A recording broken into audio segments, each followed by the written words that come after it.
আসসালামু আলাইকুম। আমি মোহাম্মদ রাকিব হোসেন। রাকিব স্পেশাল ব্যাচের পক্ষ থেকে সবাইকে অভিনন্দন। আজকের টপিক হচ্ছে কোয়ান্টাম সংখ্যা। কিভাবে খুব সহজে কোয়ান্টাম সংখ্যা নির্ণয় করা যায়, চলো আজকে আমরা শিখে নেব। কোয়ান্টাম সংখ্যা চার প্রকার। প্রধান কোয়ান্টাম সংখ্যা,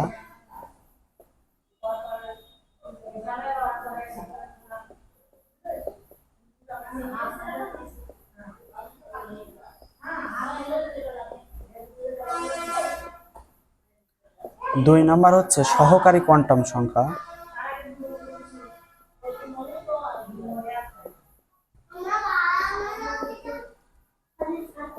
তিন নাম্বার চৌম্বকীয় কোয়ান্টাম সংখ্যা,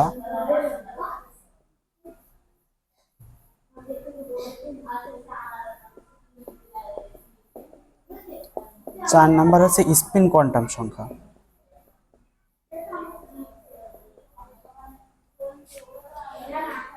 তো কোয়ান্টাম সংখ্যায় চার প্রকার। প্রধান কোয়ান্টাম সংখ্যা শক্তি স্তর প্রকাশ করে।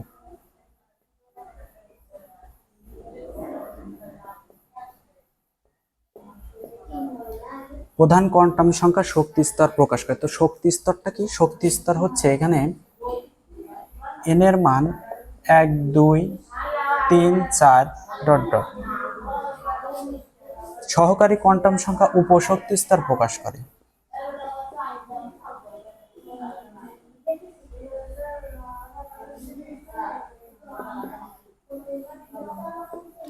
উপশক্তি স্তর প্রকাশ করে। উপশক্তি স্তর হচ্ছে SPDF। চৌম্বকীয় কোয়ান্টাম সংখ্যা অরবিটালের দিক নির্দেশ করে।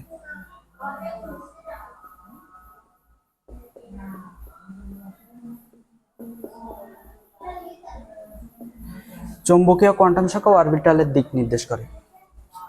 স্পিন কোয়ান্টাম সংখ্যা ইলেকট্রনের ঘূর্ণন নির্দেশ করে।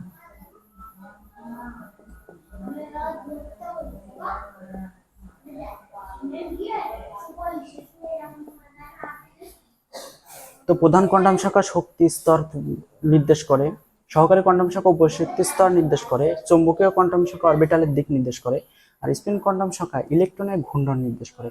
এখন এই চারটা কোয়ান্টাম সংখ্যার ভিতরে এদের ভিতরে সম্পর্কগুলো আমরা দেখব।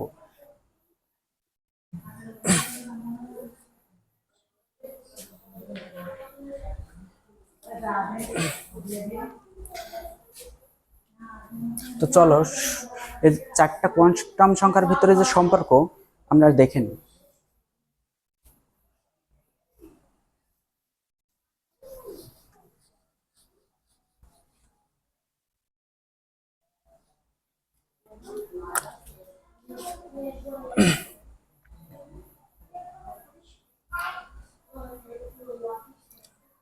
প্রধান কোয়ান্টাম সংখ্যা n, সহকারী কোয়ান্টাম সংখ্যা l, চৌম্বকীয় কোয়ান্টাম সংখ্যা m, স্পিন কোয়ান্টাম সংখ্যা s।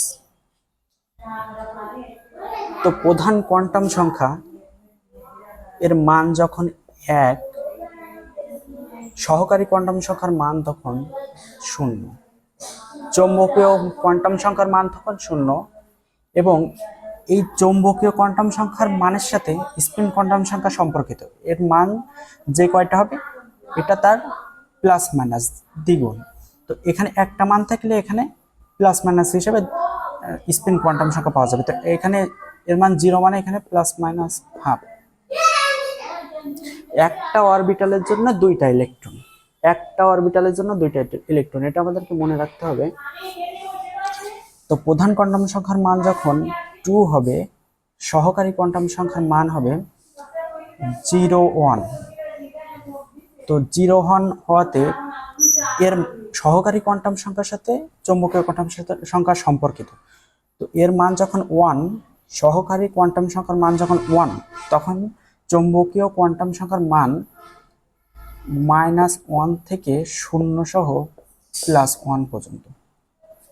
তো এটা অনেকে -1 থেকে শুরু করতে পারো বা +1 থেকেও শুরু করা যায়। +1 0 থেকে -1 পর্যন্ত।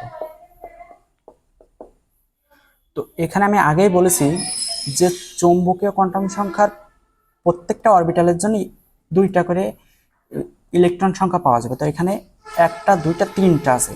তো এখানে আমি স্পিন কোয়ান্টাম সংখ্যা পাবো 3 গুণ প্লাস মাইনাস হাফ, মোট 6টা ইলেকট্রন সংখ্যা পাবো। প্রধান কোয়ান্টাম সংখ্যা n এর মান যদি 3 হয়, তো আমি সহকারী কোয়ান্টাম সংখ্যা মান পাবো 0, 1, 2।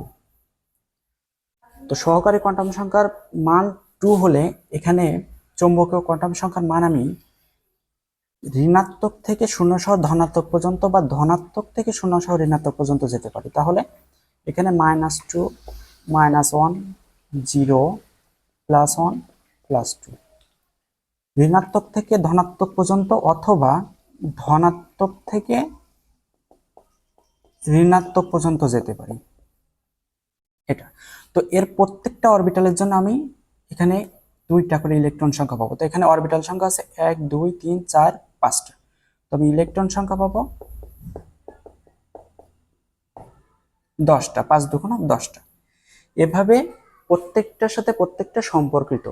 এখানে n এর মান 1 হলে l এর মান 0, n এর মান 2 হলে l এর মান 0, 1, n এর মান 3 হলে l এর মান 0, 1, 2। মানে এক কথায় n এর মান l এর মানের সাথে সম্পর্কিত, আর l এর সাথে আবার m এর মান সম্পর্কিত, আর m এর সাথে s এর মান সম্পর্কিত। প্রত্যেকটার সাথে প্রত্যেকটার সম্পর্ক আছে। এটা 0 হলে এটা 0, এটা 1 হলে এটা -1 থেকে 0 সহ +1 পর্যন্ত, অথবা +1 থেকে 0 সহ -1 পর্যন্ত। এটা 2 হলে -2 থেকে 0 সহ +2 পর্যন্ত, অথবা +2 থেকে 0 সহ -2 পর্যন্ত। আর প্রত্যেকটা অরবিটালের জন্য আমরা দুইটা করে স্পিন কোয়ান্টাম সংখ্যা পাবো। এটা এই এস দ্বারা অ্যাকচুয়াল ইলেকট্রন সংখ্যা প্রকাশ করে। এর আগে আমি লিখে দিছি, এটা ইলেকট্রন সংখ্যা প্রকাশ করে। মানে কি, ইলেকট্রন সংখ্যা নির্ণয় করতে হলে এটা কাউন্ট করতে হবে। এস এর মান কাউন্ট করলে আমরা ইলেকট্রন সংখ্যা নির্ণয় করতে পারবো। এম এর মান দ্বারা অরবিটাল সংখ্যা প্রকাশ করে। অরবিটাল সংখ্যা, যদি আমাদের অরবিটাল সংখ্যা বার করতে হয় তো আমরা এম এর মানটা কাউন্ট করব। এভাবে আমাদের ইলেকট্রন সংখ্যা, অরবিটাল সংখ্যা খুব সহজে কোয়ান্টাম সংখ্যার মাধ্যমে নির্ণয় করা যায়। এটা হচ্ছে কোয়ান্টাম সংখ্যার সম্পর্ক। পরবর্তী ক্লাসে ইনশাল্লাহ অরবিটাল এবং ইলেকট্রন সংখ্যা কিভাবে কোয়ান্টাম সংখ্যার মাধ্যমে নির্ণয় করতে হয় তা আমি তোমাদেরকে শেখাবো। আজকে এ পর্যন্ত, ধন্যবাদ সবাইকে, আল্লাহ হাফেজ।